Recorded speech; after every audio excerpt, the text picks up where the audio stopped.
Hola, buenas tardes, hermanos. Los bendiga a todos. Como siempre, aquí cumpliendo esta cita. Bueno, con alegría siempre y con la bendición de poder tener la oportunidad de escuchar la palabra, de recibir edificación a través de la palabra, la oportunidad siempre de poder tener este tiempo eh, de congregarnos a través de este medio, que siempre va a ser una bendición mientras el Señor así nos lo permita. Y bueno, mandarles un abrazo, saludos de parte de mi esposa, mis hijos, que sepan que estamos orando también por ustedes, sé que ustedes también están orando por la iglesia, por todos. Y bueno, son esos tiempos que Dios nos permite, no sabemos hasta cuándo nos podamos otra vez reunir, congregarnos pues en el local.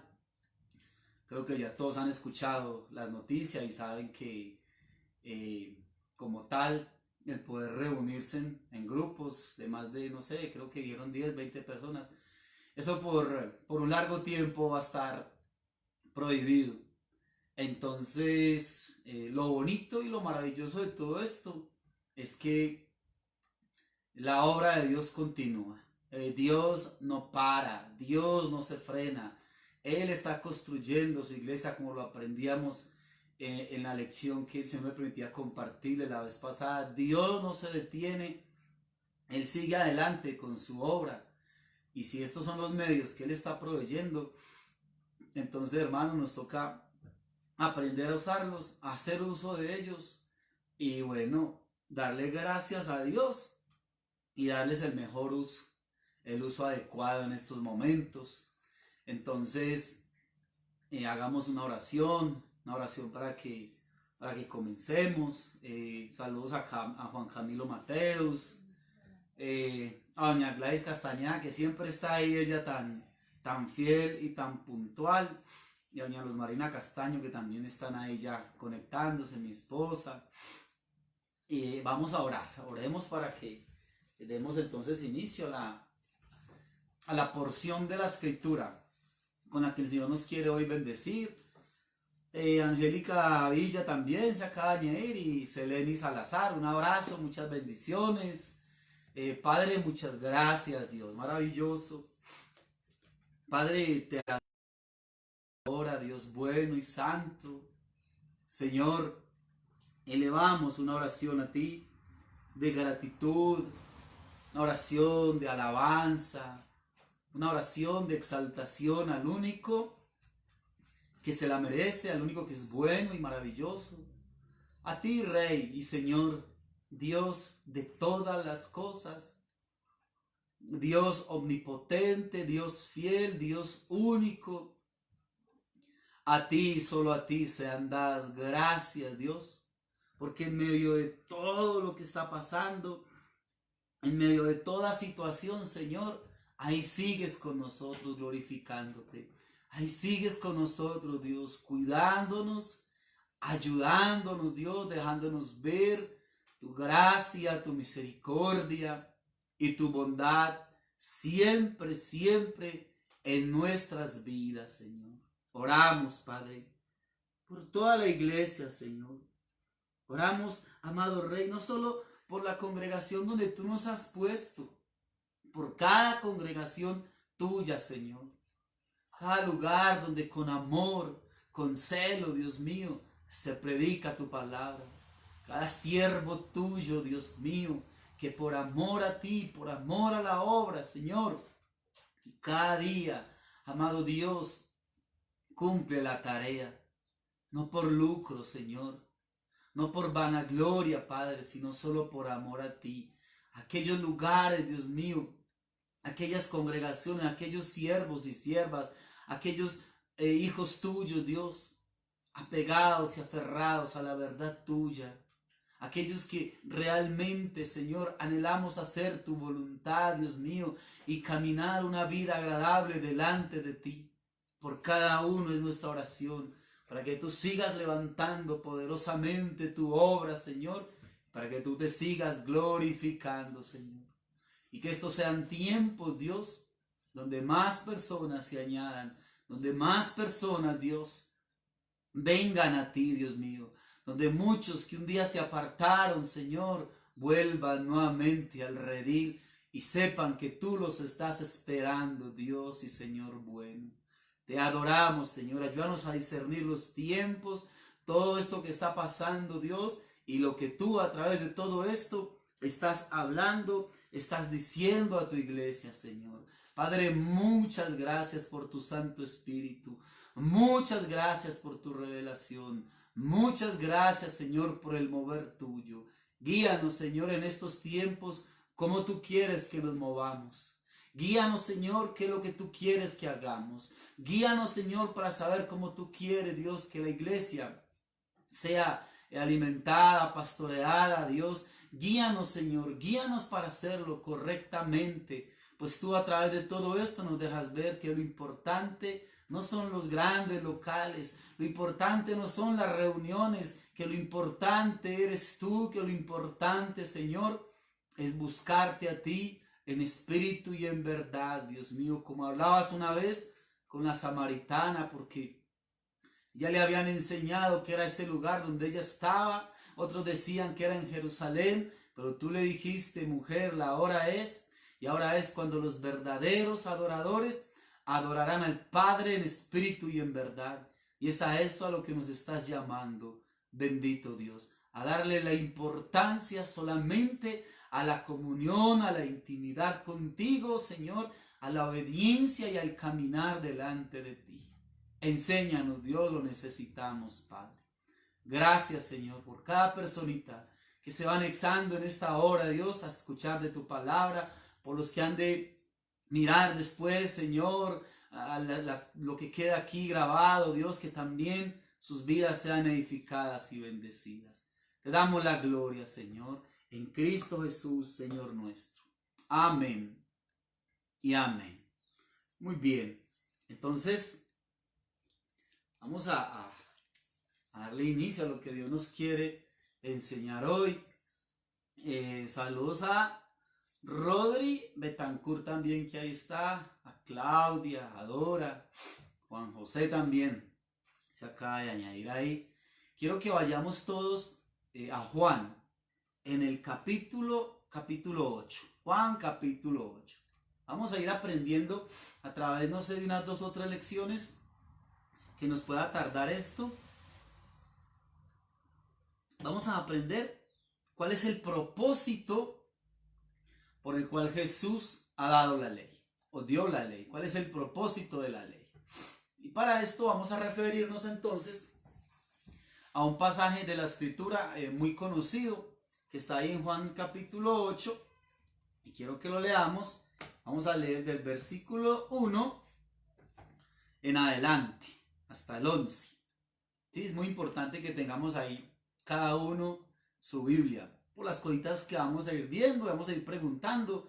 Entonces, si tienes ahí la Biblia, vas a poder ir haciendo el estudio juntamente con nosotros, vas a poder ir dando respuesta a las preguntas que hagamos. Entonces, trae tu Biblia, vas y la traes y vamos a estudiar. De eso se trata, de que no simplemente sea alguien ahí diciéndome y yo copiando todo lo que me dicen en mi mente, sino también poder constatar que lo que me están enseñando y lo que me están preguntando realmente sí corresponde a lo que está escrito. Entonces, tomemos todos la Biblia, por favor, y meditemos en ella. Los que no la tengan ahí, vayan en un momentico y la traen mientras vamos leyendo.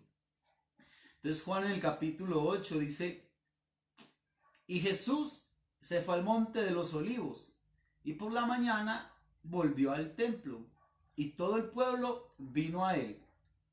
Y sentado él les enseñaba. Entonces los escribas y los fariseos le trajeron una mujer sorprendida en adulterio. Y poniéndola en medio le dijeron: Maestro, esta mujer ha sido sorprendida en el acto mismo del adulterio. Y en la ley nos mandó Moisés apedrear a tales mujeres. ¿Tú pues qué dices? Mas esto decían tentándole para poder acusarle. Pero Jesús, inclinado hacia el suelo, escribía en tierra con el dedo. Y como insistieran en preguntarle, se enderezó y les dijo: el que de vosotros esté sin pecado, sea el primero en arrojar la piedra contra ella. E inclinándose de nuevo hacia el suelo, siguió escribiendo en tierra.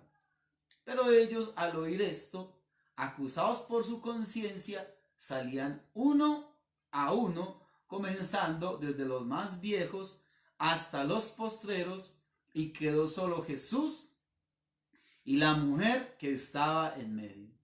Enderezándose Jesús, y no viendo a nadie sino a la mujer, le dijo: mujer, mujer, ¿dónde están los que te acusaban?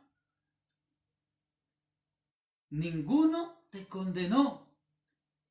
Ella dijo: ninguno, Señor. Entonces Jesús le dijo: ni yo te condeno. Vete y no peques más. Creo que es una porción de la escritura muy conocida, la hemos escuchado muchas veces, ¿sí? Vamos entonces hoy y durante unas 2 o 3 lecciones vamos a estudiar esta parte tan bonita, el propósito de la ley. Recuerde que al final vamos a estar orando. Si tienes alguna petición ahí pequeñita, nos la dejas saber ahí en los saluditos, o si tienes algo por qué agradecerle a Dios, también nos lo dices ahí, y al final lo vamos a estar compartiendo y vamos a estar orando también por eso. Entonces, en esta preciosa historia que nos cuenta Jesús aquí, en el capítulo 8 de Juan, vamos a encontrar varias cosas muy importantes. Lo primero es que vemos gran cantidad de personas viniendo a Jesús. Y el versículo 2 nos deja ver claramente por qué era que venían a Jesús. Dice en la última parte del versículo 2: y sentado él les enseñaba. Esa era la razón por la cual tantas personas venían a él, para que Jesús entonces les enseñara. Pero en ese ser enseñados por Jesús surge entonces una pregunta, y quiero que tú estés meditando en la pregunta para que puedas también ir meditando en lo que estamos haciendo. La pregunta sería: si Jesús traía enseñanzas nuevas, ¿o qué era lo que les enseñaba Jesús? ¿Qué crees tú? ¿Sí traía Jesús enseñanzas nuevas, o Jesús no traía algo nuevo, alguna doctrina nueva? Pues bien, Jesús lo que les venía a enseñar a ellos era la ley, la palabra que hasta ese momento tenían escrita, ¿ya? Lo que era gran parte del Antiguo Testamento, el Pentateuco, la ley, los 5 primeros libros escritos por Moisés. Entonces Jesús venía y eso era lo que él les enseñaba. Él no traía una doctrina nueva, él no traía enseñanzas nuevas. Él venía era a enseñar lo que el Padre ya había dejado, para que las personas fuesen enseñadas a través de esa palabra. Y Jesús, para muchas personas en ese tiempo, lo tenían considerado como un maestro. Así lo consideraban, como un maestro. Entonces vemos ahí que sucede algo muy tremendo, es que venían los fariseos y los escribas a traerle una mujer, ¿ya? Ahora, ¿quiénes eran los fariseos o los escribas? Algunos ya lo saben, otros no. Simplemente aclarémoslo para aquellos que necesitan de pronto saber qué era o quiénes eran los fariseos. Bien, los fariseos, ellos eran un grupo de aquel tiempo. Ellos tenían su propia interpretación de las escrituras, y por ende también tenían entonces sus propios pensamientos doctrinales. Tras la caída del templo en manos de Roma, cuando Roma llega a conquistar Israel, Cuando llegan y la conquistan, acabaron con el templo, lo derribaron otra vez. Y tras la caída entonces de ese templo, los fariseos, ellos tomaron el control del judaísmo en ese tiempo. Hicieron una cantidad de reformas, entre otras, reformaron el culto que se daba allí. Y cuando llega Jesús, pues están completamente en oposición a las enseñanzas de Jesús. Ahora, ¿quiénes eran los escribas? Los escribas fueron hombres sabios que el trabajo de ellos era transcribir, entre otras cosas, transcribir la palabra, transcribir la ley, ¿ya? Recuerden que en ese tiempo pues no tenían la facilidad de imprenta que hoy en día, todo era completamente a mano, entonces ellos tenían que darse a la tarea de transcribir la ley y hacían comentarios acerca de la ley. De pronto un par de escribas así conocidos, o uno de ellos sobre todo, Esdras, del que tenemos un libro en la escritura.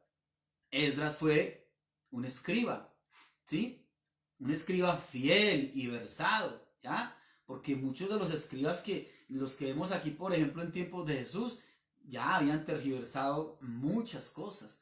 Otro escriba de pronto no tan conocido era Baruch. Baruch fue escriba del profeta Jeremías.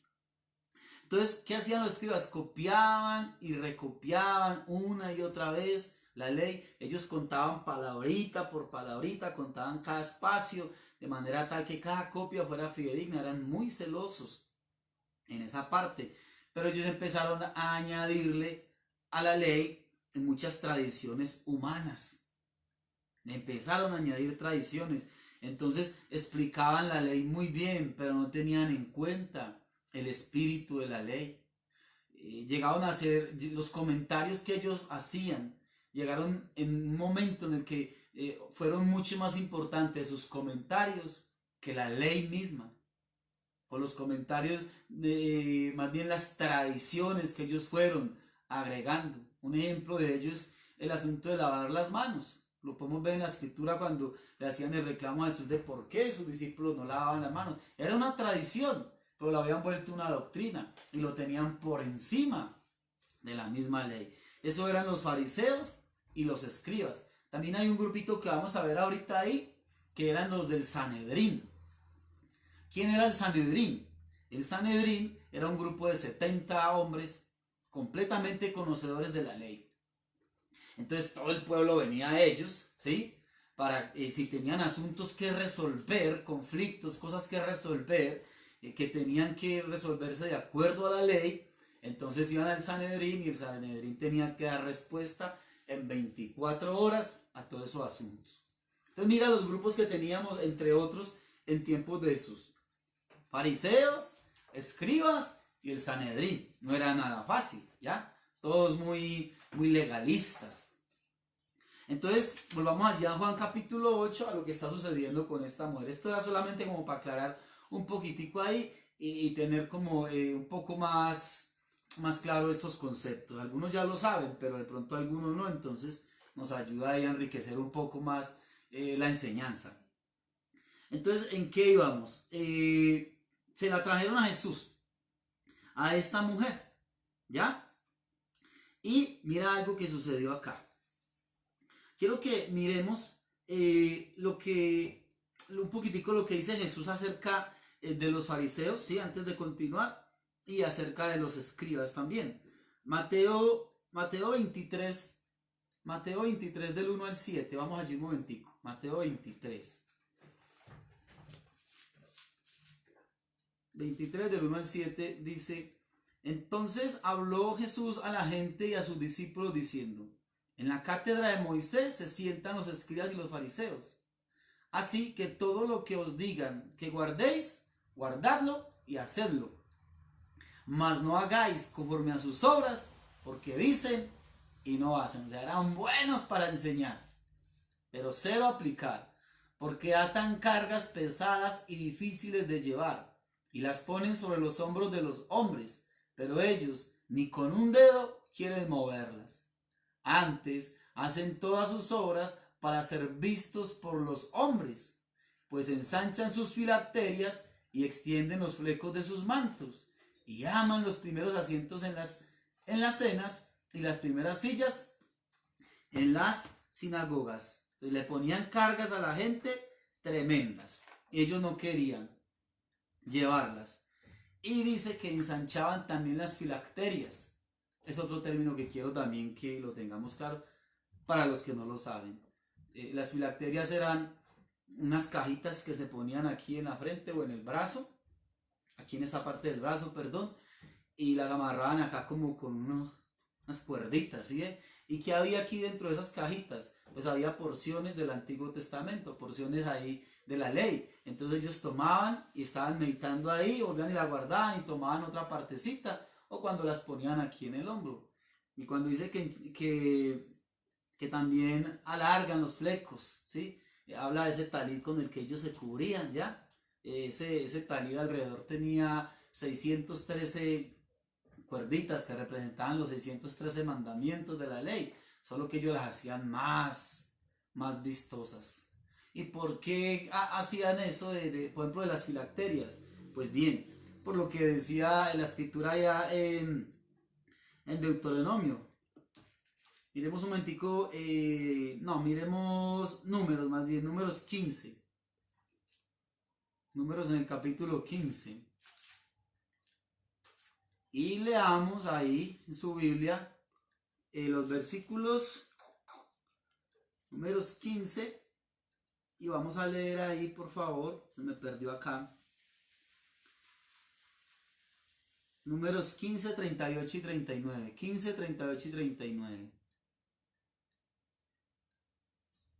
Dice las escrituras, habla a los hijos de Israel, diles que se hagan franjas en los bordes de sus vestidos por sus generaciones y pongan en cada franja de los bordes un cordón azul y os servirá de franja para que cuando lo veáis os acordéis de todos los mandamientos de Jehová para ponerlos por obra y no miréis en pos de vuestro corazón y vuestros ojos en pos de los cuales os prostituyáis.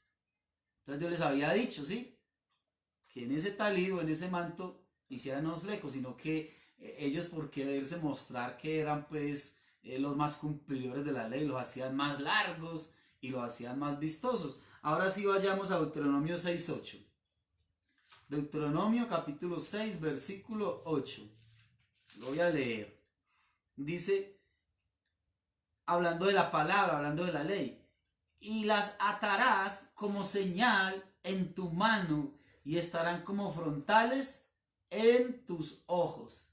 Entonces ellos que hacían, llegaban y la ponían como frontales en sus ojos o las ataban aquí en sus brazos. Entonces claro, con eso querían mostrar que eran pues los más cumplidores y los más fieles a la ley de Dios.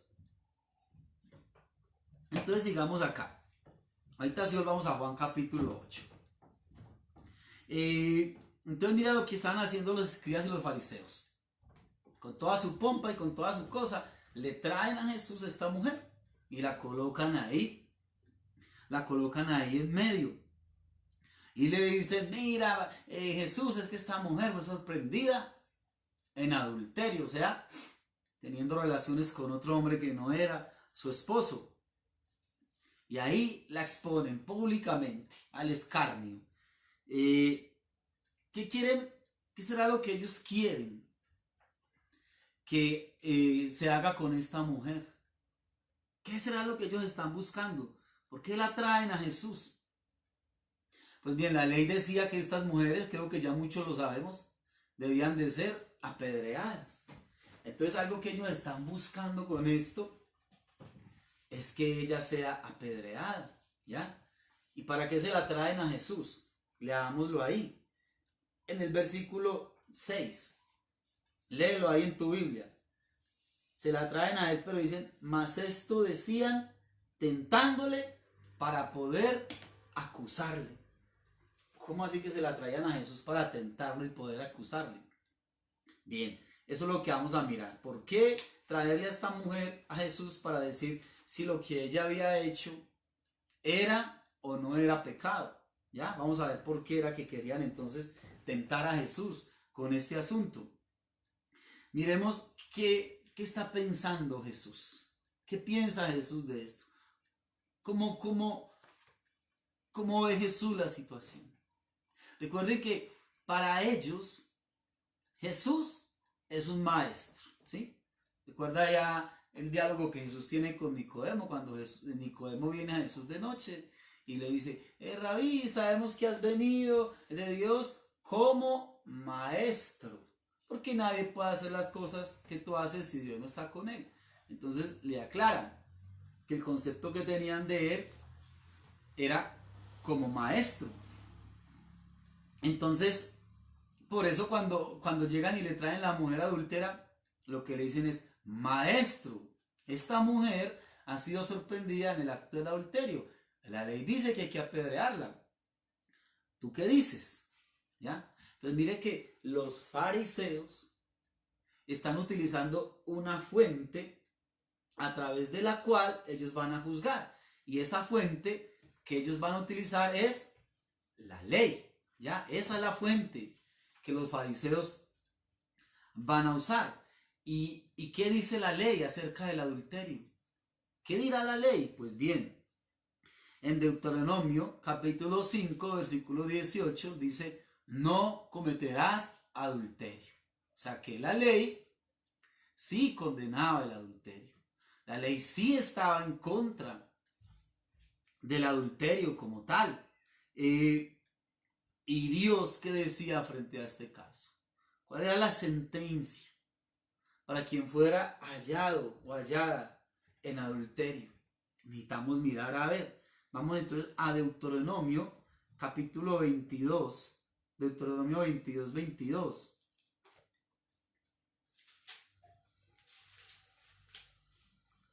Deuteronomio 22, 22.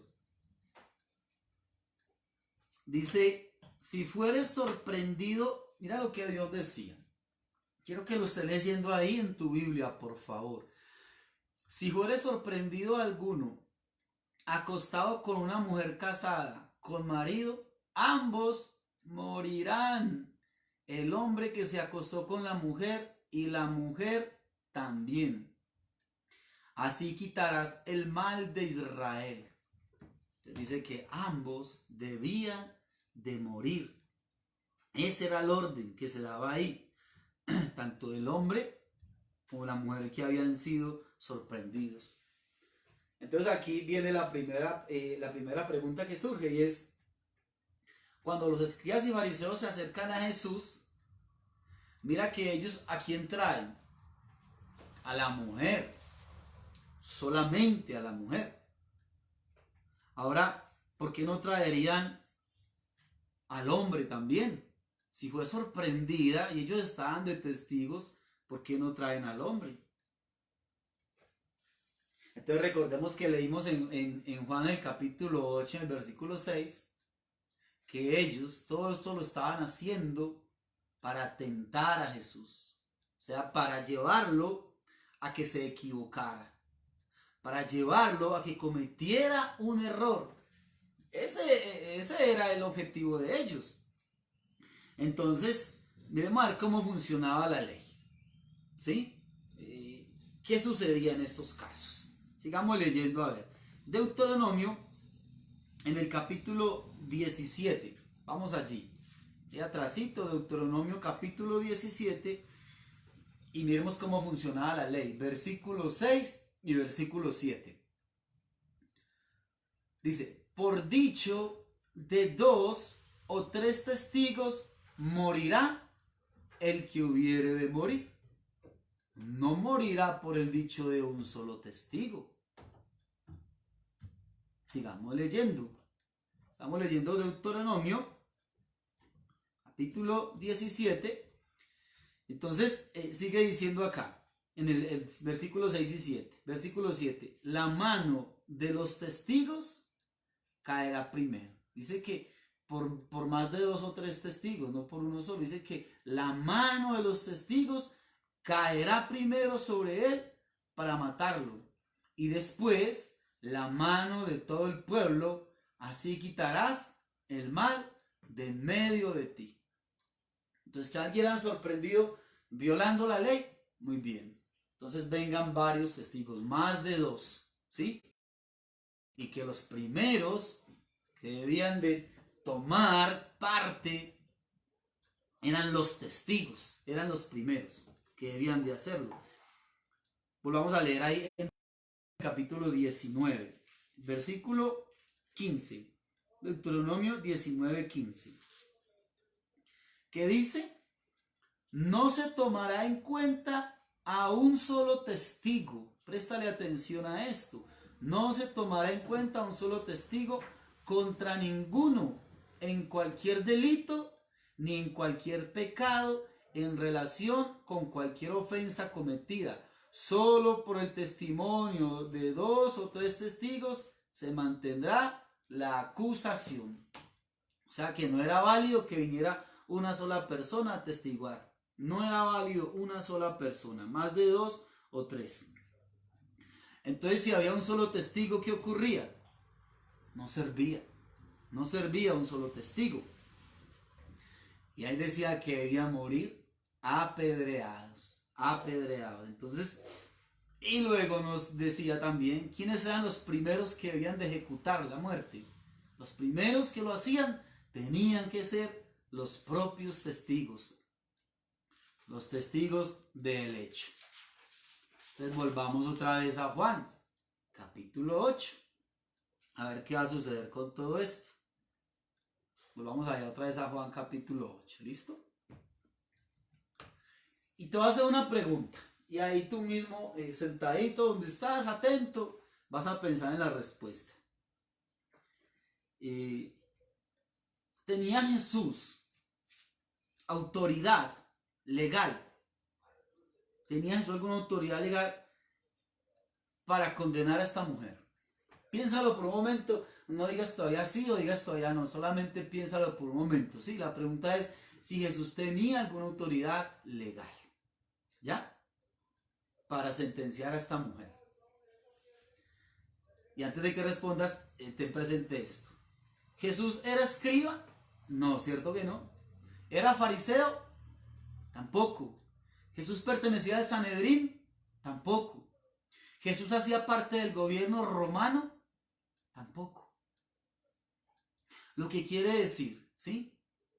Que en cuanto a autoridad legal, autoridad humana, en ese momento Jesús no tenía ninguna autoridad humana y legal. Él era una persona más en ese momento. Él era un hombre más. De pronto tú digas, ay, pero es que era Dios mismo, era Jesús, sí. Pero estamos hablando de humanamente, legalmente ahí, en medio de la multitud. La gente cómo lo veía, él era un maestro más, ¿sí? Entonces no tenía él la autoridad legal para poder decir, sí, esta mujer hay que declararla libre o declararla culpable. Él no lo podía hacer. Entonces, pero mira, fue sorprendida en el acto del adulterio, ¿cierto? Fue sorprendida. Ahora, violó la ley por el acto del adulterio también.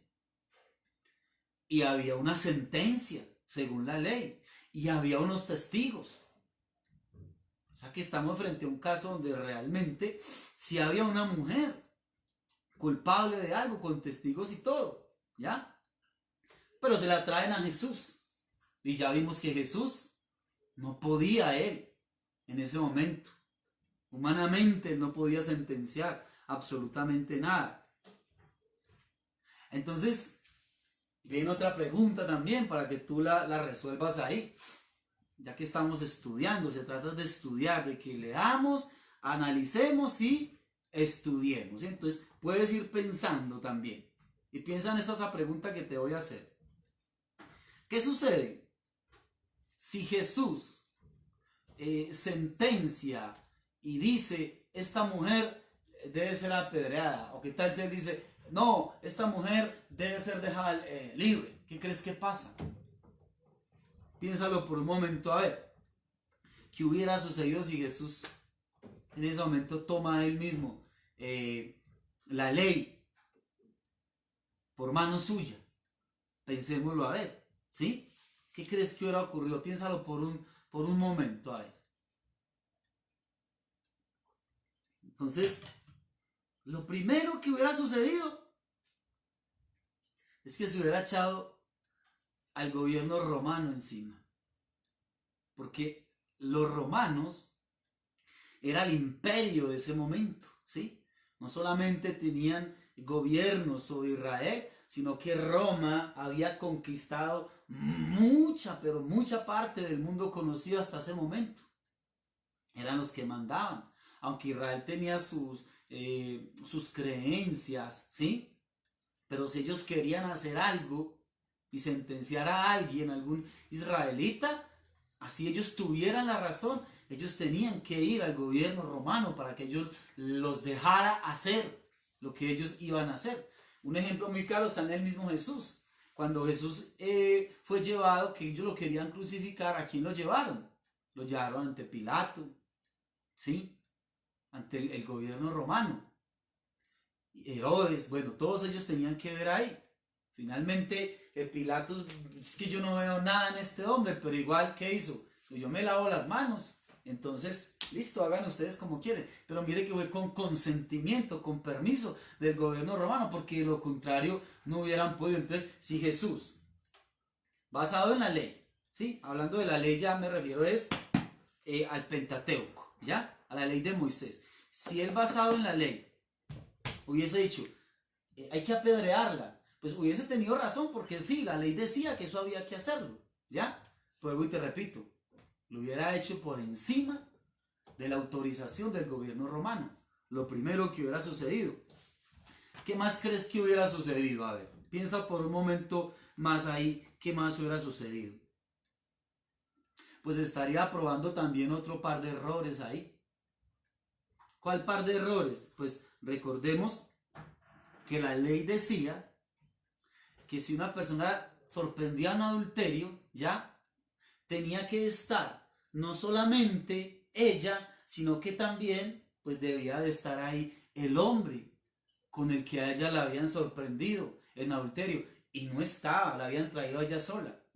Otro error también ahí que se hubiera cometido.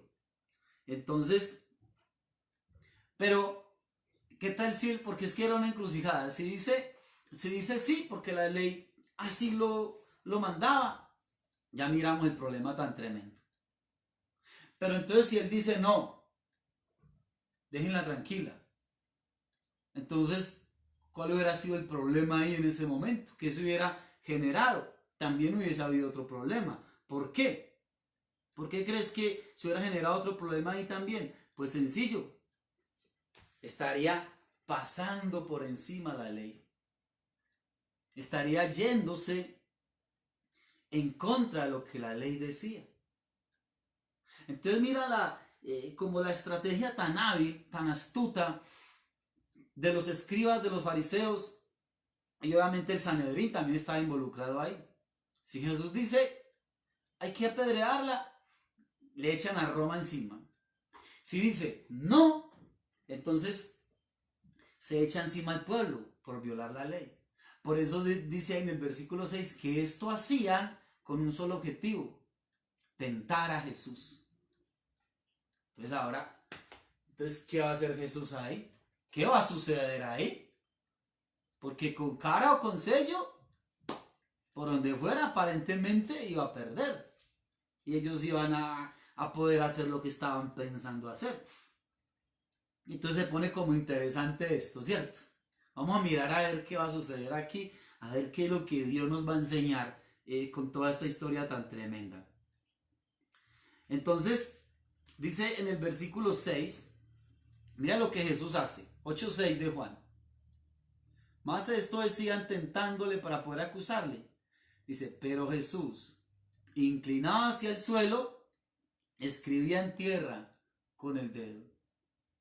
Ellos le preguntaban, maestro, ¿qué es esto? Y que esta mujer y adulterio, ¿y tú qué dices? Y él ahí copiaba, como que los ignoraba. Y el versículo 7, mira lo que dice, léelo ahí. Dice, y como insistieran en preguntarle, o sea, no fue una sola vez que le dijeron, pero como él escribía ahí con su dedo en tierra, no les prestaba atención, entonces ellos seguían. Y le seguían preguntando, insistiendo varias veces. Y como insistieron en preguntarle, se enderezó.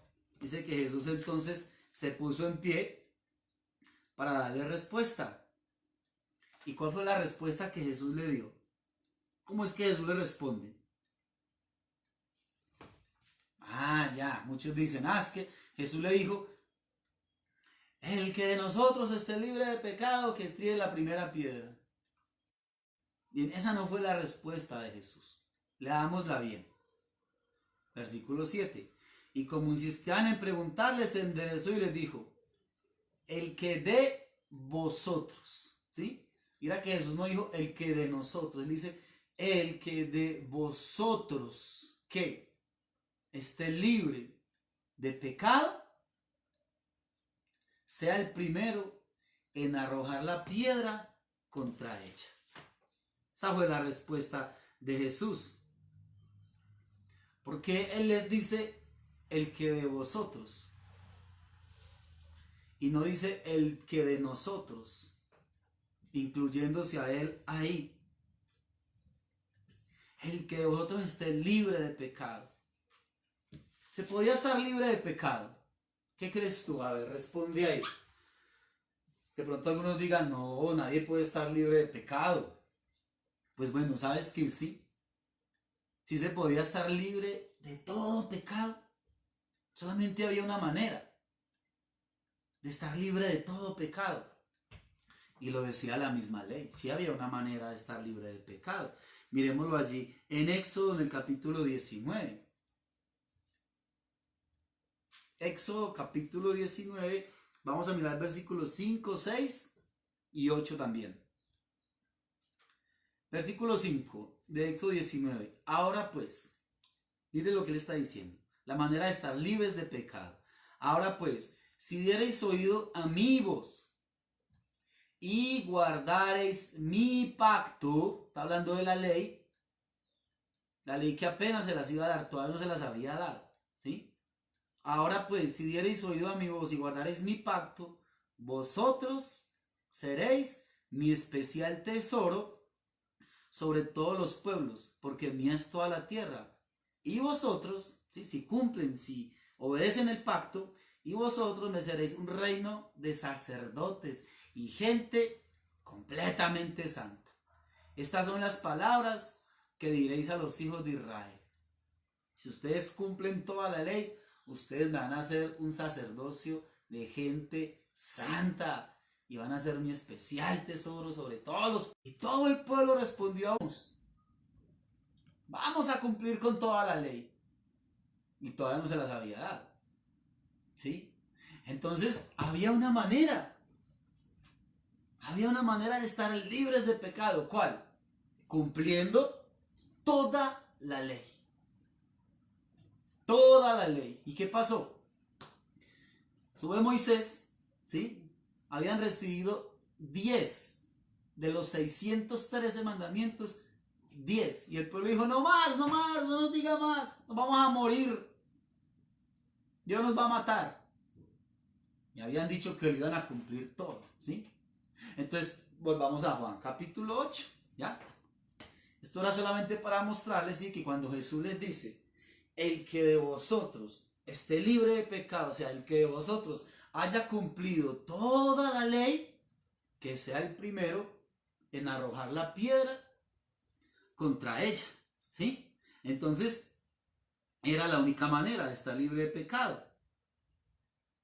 Hay una razón por la cual los fariseos quieren apedrearla a ella. Y es por haber violado la ley, ¿sí? Por eso quieren apedrearla. ¿Y cómo se están viendo a sí mismos? Ellos no se están viendo como pecadores. Ellos se están viendo a sí mismos como justos, ¿ya? Como cumplidores de la ley. Ahora, Jesús los está acusando. ¿Tú qué crees? Jesús los está acusando. ¿Cierto que no? Él simplemente le está diciendo, listo. El que de ustedes, a diferencia de ella que violó la ley, el que de ustedes no la haya violado, entonces puede apedrearla. ¿Será que Jesús está tomando una posición de juez ante esta mujer? o de libertador, de salvador. Bonito esto, ¿cierto? Tomando Jesús una posición no de juez, una posición de salvador, de libertador para ella. Entonces Jesús toma una decisión, ¿sí? ¿Cuál decisión toma? Bueno, sí, cometió adulterio y la ley dice que debe morir. Y esa es la decisión que toma Jesús, ¿ya? Pero ¿quién debe proceder contra ella según Jesús? El que no haya violado, el que de ustedes nunca haya violado la ley, listo. Proceda contra ella como dice la ley. Y miren lo que pasó. Ya podemos mirar entonces lo que fue transcurriendo. Mira que Jesús juzga a la mujer porque es adúltera, ¿sí? Pero Jesús no le está diciendo a ella adúltera. Es la misma ley la que la está colocando a ella como frente a un espejo. La misma ley es la que está dejando ver que sí ha cometido un pecado. Jesús no está pasando por encima del pecado de ella. No es eso lo que Jesús está haciendo. Jesús no le está quitando importancia a la santidad de Dios, ¿sí? Frente al pecado, para nada. Para nada, al contrario, le está dejando ver que ella sí ha fallado, pero no la está acusando, no la está juzgando, no la está sentenciando, para nada. Y mira que la fuente a través de la cual Jesús toma, ¿sí? Para poder, digamos, de alguna manera aclarar esta situación, es la ley. Jesús no está tomando de otra fuente, es la ley. Y los fariseos, ¿cuál es la fuente de los fariseos? Y los escribas y el Sanedrín, pues es la ley también. Tanto Jesús como los fariseos tienen una misma fuente, a través de la cual pueden decir si algo es o no es pecado, si algo está o no está de acuerdo al pensamiento de Dios, y ambos, Jesús, ¿sí? Y los fariseos, los escribas, tienen la ley para decir si es así o no es así. Pero había algo en los fariseos y ellos lo que buscaban era acusar a Jesús. Eso es lo que ellos querían. El objetivo de Jesús con la mujer no era que muriera. Pero el de los fariseos sí, ellos sí querían que esta mujer entonces fuera llevada a muerte, fuera apedreada. Eso es lo que ellos querían. Pero miremos qué va a pasar, ¿sí? Vamos un momentico a Mateo 23. Mateo en el capítulo 23. Y vamos a leer versículo 3 al 5. Mateo 23 del 3 al 5. Dice la escritura: así que todo lo que os digan, ya lo hemos leído ahora, que guardéis, guardadlo y hacedlo, mas no hagáis conforme a sus obras, porque dicen y no hacen. Porque atan cargas pesadas y difíciles de llevar y las ponen sobre los hombros de los hombres, pero ellos ni con un dedo quieren moverlas. Antes hacen todas sus obras para ser vistos por los hombres, pues ensanchan sus filacterias y extienden los flecos de sus mantos, ¿sí? Ya sabemos cuál era la actitud de ellos: mostrarse como los cumplidores de la ley, mostrarse como la gente más reverente y santa, y la gente más devota y fiel a Dios en los mandamientos. Así querían mostrarse. Entonces, en Juan capítulo 8, cuando Jesús les dice a ellos que el que de vosotros esté libre de pecado, que arroje la primera piedra, entonces mira lo que sucedió en el versículo 9, Juan 8, 9. Pero ellos, al oír esto, acusados por su conciencia, salían uno a uno, comenzando desde los más viejos hasta los más jóvenes, y quedó solo Jesús y la mujer que estaba en medio. ¿Por qué empezaron a salir uno a uno? ¿Por qué no se fueron todos en masa, en bloque? ¿sí? Dice que uno a uno, que primero los más viejos, ¿sí? Y por último, los más ancianos. Perdón, primero los más ancianos, ¿sí? Y por último, los más jóvenes. Romanos 2:15. A ver por qué sucedió eso. Romanos capítulo 2, versículo 15. Por eso es importante que tengas la Biblia ahí, ¿sí? Para que puedas estar mirando todo esto. Romanos capítulo 2, versículo 15. Escucha pues.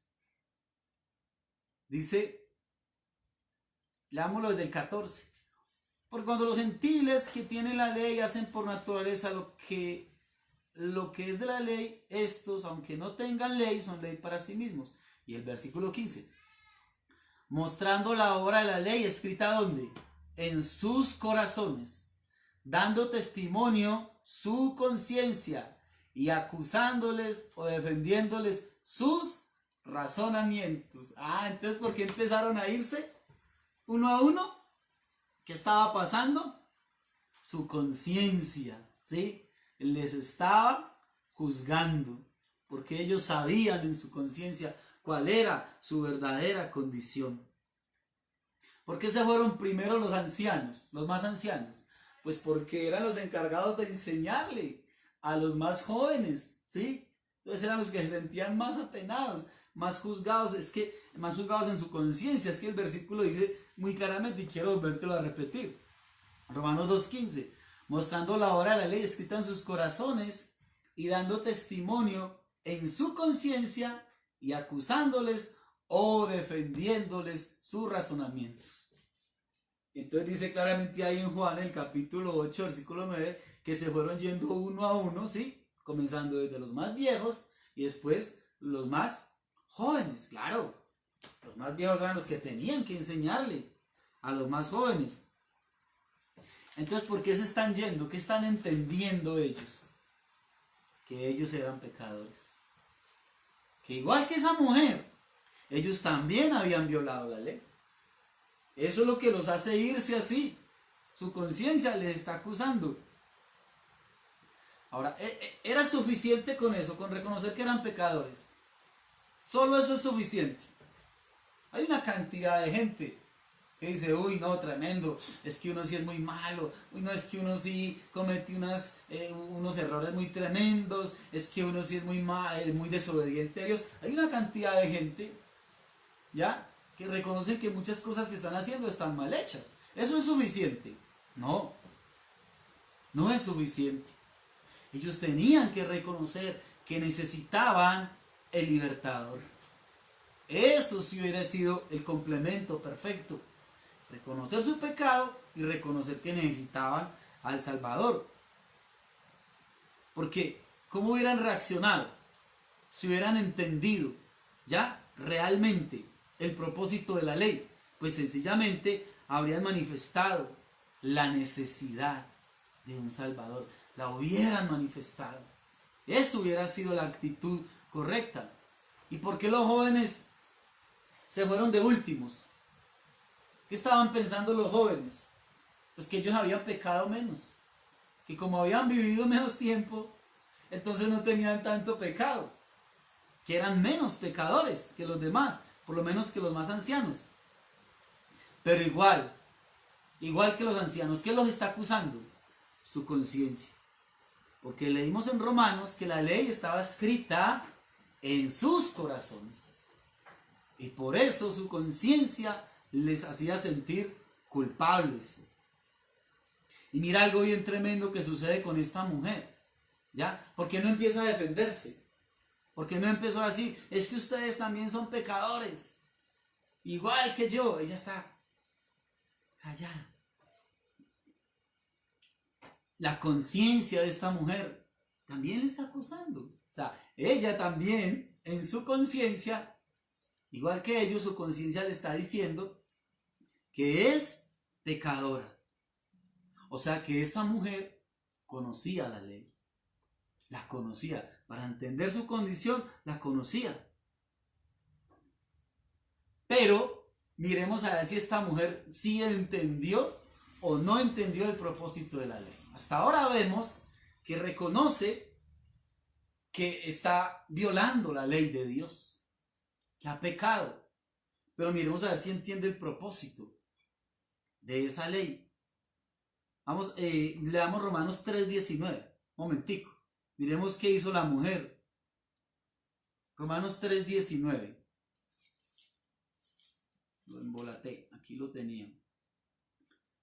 Romanos 3:19. Dice la escritura, pero sabemos que todo lo que la ley dice, lo dice a los que están bajo la ley, para que toda boca se cierre, ¿sí?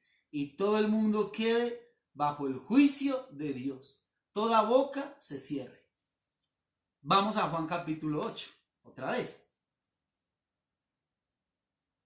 Versículo 10. Dice, enderezándose Jesús y no viendo a nadie, sino a la mujer, le dijo, mujer, ¿dónde están los que te acusaban? Ninguno te condenó. ¿Sí? Mira la actitud de esta mujer. Mientras que todos se van, acusados por su conciencia, ella se queda. ¿Y cómo se queda? Callada. Como dice la escritura en Romanos, ¿sí? Cuando entendió su condición de que era pecadora, ella no empezó a defenderse. Simplemente ella se quedó callada. No había nada de qué defenderse. Entendió su condición. Entendió su condición, pero a diferencia del resto de las personas, ¿ella qué hizo? Ella decidió quedarse allí, pero se quedó en silencio. Entendió que era pecadora. Entendió que estaba separada de Dios. Entendió que como pecadora, ¿qué merecía? Lo que la ley decía. Merecía la muerte. Pero entendió algo muy bonito. Ella entendió que ella necesitaba al Salvador. Eso sí lo comprendió ella. Como soy pecadora y como estoy separada, necesito al Salvador. Necesito ese libertador. Jesús podía apedrearla a ella. ¿Qué crees tú? A ver, respóndete ahí mismo. Jesús podía apedrearla. ¿Cuál fue la condición que Jesús colocó? El que de vosotros haya cumplido toda la ley, ¿sí? O esté libre de pecado, que arroje la primera piedra contra ella. Entonces, ¿por qué no se incluyó él? Porque él sí había cumplido toda la ley. Él sí. Entonces, si él se incluye, si él dice, el que de nosotros, incluyéndose a él, el que de nosotros esté libre de pecado, que arroje la primera piedra, pues ¿qué hubiera tenido que hacer Jesús? Claro, como él sí estaba libre, entonces él hubiese podido apedrearla. Por eso él no se incluye. Por eso él dice, el que de vosotros. Sin que él entre ahí. Qué bonito esto de Jesús, ¿no? ¿Por qué no la condenó Jesús? Jesús vino a expresar lo que Dios es. Jesús vino a expresar el amor del Padre. Él vino a hacer visible la justicia de Dios, el amor de Dios. Él vino a hacer visible la misericordia y la gracia de Dios. ¿Qué fue lo que ella vio en él para quedarse ahí y para no irse? Ella ve a alguien que no la acusaba. Ella vio a alguien que le dio amor. Ella vio en él a alguien que le está dando aceptación y que no le está colocando ninguna condición. Por eso ella se queda ahí. Mira, volvamos allá a Juan 8, el 10 y el 11. Enderezándose Jesús y no viendo a nadie, sino a la mujer, le dijo, mujer, ¿dónde están los que te acusaban? ¿Ninguno te condenó? Y ella dijo, ninguno, Señor. Entonces Jesús le dijo, ni yo te condeno. Siendo Jesús y habiendo cumplido la ley y estando ellos dos solos, ni yo te condeno. Vete y no peques más. Mira cómo él se refiere a ella, le dice mujer. ¿Cómo la trataban los demás? Adúltera, merece morir. Y él le dice mujer. ¿Cómo la ve Jesús? La está viendo como al principio, como en la creación. ¿Por qué? Porque ella no solamente reconoció su condición, sino que ella está reconociendo también que necesita un Salvador. Ella está reconociendo que merece morir, que es pecadora, pero que necesita al Salvador. Entonces mira esto, porque Jesús se concentró en ella y no en su pecado. Y vuelvo y te repito, no es que Jesús esté pasando el pecado por alto o no le esté dando importancia, no es eso. No, porque mira que si algo hizo Jesús al principio fue darle la importancia a la ley, ¿ya? Y en ningún momento la eximió de ser una mujer adúltera, pero ahorita Él está dando una importancia tremenda a ella, porque ha reconocido su condición. Porque ha entendido que violó la ley, pero no se fue como los demás, solamente con un remordimiento en su conciencia. No, ella sabía que no era suficiente eso. Ella sabía que lo que era suficiente era reconocer que necesitaba al Salvador. Por eso ahora Él la mira a ella con amor y con misericordia, ¿sí? Y no quiere acusarla poniéndole su pecado ahí de frente, porque en ella ha habido un arrepentimiento. Entonces, mira cómo Jesús aparta el pecado de ella. Podía volver a pecar. Es que le dice, vete, y primero le dice, ni yo te condeno. Vete y no peques más. Podía volver a pecar ella, claro. Pero entonces, ¿por qué le dice, vete y no peques más? Porque ese es el deseo del corazón de Jesús. Que una vez Él nos permita entender nuestra condición. Una vez Él nos permita ver la necesidad que tenemos de Él. Una vez podamos experimentar su perdón. Que nosotros nos apartemos del pecado.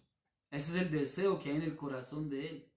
Y por eso Él ahora la ve justificada, santificada y la ve completamente perdonada. Yo te pregunto, ¿cómo te ves tú hoy? ¿Qué crees que Dios dice de ti? ¿Cómo te ves? ¿Cómo crees que Dios te ve? Solo te dejo esas dos preguntas para que las medites, ¿sí? Entonces vamos a ver en la próxima clase, ¿ya? Complemento de esto. ¿Cuál es el verdadero propósito de la ley? ¿Para qué nos fue dada la ley a nosotros? Pues mira esto lo bonito, ¿ya? Para concluir hoy con el tema. Como Dios no pasa por encima del pecado, como Dios no le resta importancia al pecado, sino que Él quiere que veamos y reconozcamos nuestra condición, pero una vez reconozcamos nuestra condición, no simplemente nos quedemos con un remordimiento, sino que vayamos a Él y que entendamos que Él no está para condenarnos, para señalarnos. Él está para perdonarnos y para santificarnos. Amén. Muy bien. Entonces, bueno, vamos a, si de pronto alguno tiene alguna petición, vamos a mirar si alguno nos expuso alguna petición, si de pronto alguno expuso alguna situación por la que quería dar gracias a Dios. Y si no, pues terminamos orando. Claro que ayer me dejaba una notica de Alba Lucía que quería que oráramos por su familia, ¿sí? La familia Murcia, y por su hija Tatiana. Ella es enfermera y tiene que estar en contacto con toda esta situación. Entonces, claro que sí, vamos a orar ahorita por Alba Lucía y vamos a orar entonces por su casa. Bueno, los que están acá, veo que todos mandan saludos. El pastor, el hermano Pedro, que se me fue muy rápido, vámonos un poquitico. Pedro Camacho, bueno, Claudia, Dora, todo listo. Entonces vamos a orar por todas las familias de la iglesia y vamos a darle gracias a Dios porque ha tenido mucho cuidado de nosotros. Mucho, pero mucho cuidado con nuestras familias, con nuestros hogares, mucho cuidado en medio de toda esta situación. Erika nos está saludando. Erika Paola Escobar, Brigitte, Begoso, lo está viendo, Juan Camilo Rodríguez, Danielita Ospina, Maleja Castrillón, María Camila, Erika, Jorge Albarán y Lucecita Hernández, para todos ustedes y los que ya saludé ahora, ¿sí? Un abrazo, mil y mil y mil bendiciones para todos, que Dios sea glorificándose, haciendo cosas bien bonitas, bien especiales, bien maravillosas en sus vidas. Cualquier petición la pueden dejar en las notas y vamos a estar orando por lo que de pronto tengas ahí para orar, ¿sí? Dios, muchas gracias, Padre maravilloso. Gracias en esta hora, Señor, por enseñarnos a través de tu palabra, por enseñarnos, Dios, a través de tu única y suficiente verdad para nuestras vidas.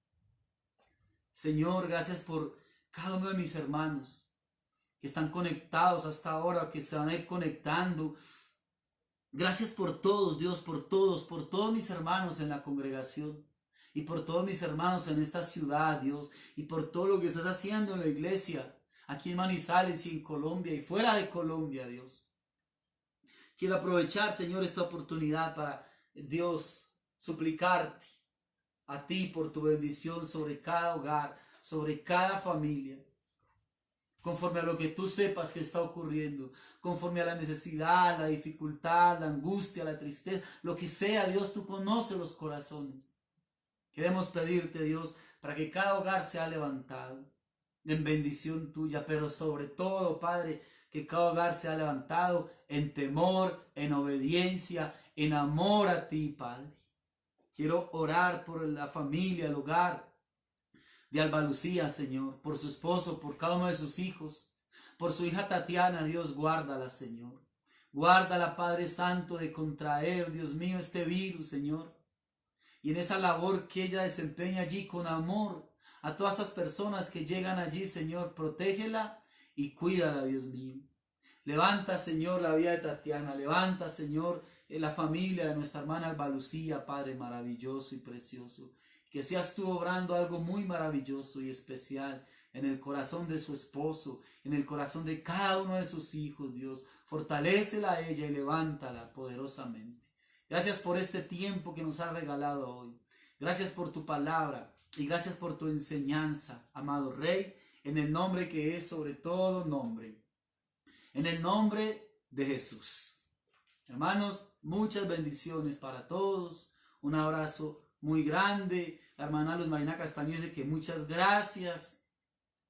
Daniel Gutiérrez, perdón, bueno, Lucecita nos manda bendiciones. Y Magda dice que es necesario que el Señor levante su pueblo en clamor para entender los tiempos. Clamemos por eso, hermano. Estamos viviendo tiempos muy tremendos. Que Dios nos ayude a entender estos tiempos. Hermanos, como siempre, fuerte abrazo para todos. Y nos vemos entonces mañana domingo, 10 de la mañana. Dios les bendiga.